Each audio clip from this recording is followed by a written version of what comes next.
Guys, gusto niyo ba ng juice? May hinanda ako para sa inyo. Ay, Thank you. guys, sorry pero nagbabawas kasi ako ng matamis ngayon eh.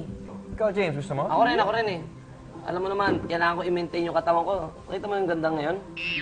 Ano gusto mo? Ayaw mo ng juice? Hindi, diet ako, Sige, diet wag ako. na lang. Diet ako. Tubig, gusto mo? Tubig na lang, tubig. Pwede. May tubig ba dyan? Water therapy. Oo, tama. Maganda yan. Alam ko na. Para hindi masayang itong juice na ginawa ko, Oh. gawin na lang natin itong tubig. Tulad nitong nasa lalagyan na to. Ano ba yan? Wow! Ang iba kulay Pakinig ah. sa mga Pero hindi binata. pa siya water.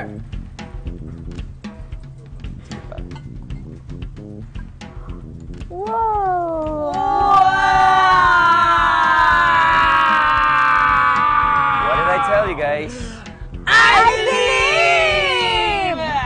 Ano bang magic meron yung magic water na yan? Ay, nakaw. Ang juice na aking inihanda para sa experiment ay tubig na may food coloring. Pag nahalo ang food color sa tubig, ito ay nagiging isang homogeneous liquid mixture o pinaghalong liquid na may uniform composition at properties.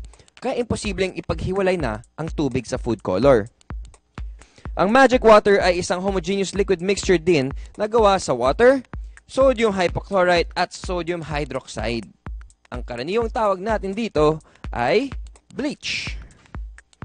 Ginagamit ito para pumuti ang mga labada dahil meron itong oxidizing agent na nagbe-breakdown sa molecules ng mga colorants o mga chemicals na pinagmumulan ng kulay tulad ng food color. Dahil sa magic of science, ang makulay na tubig muling nawalan ng kulay. I believe.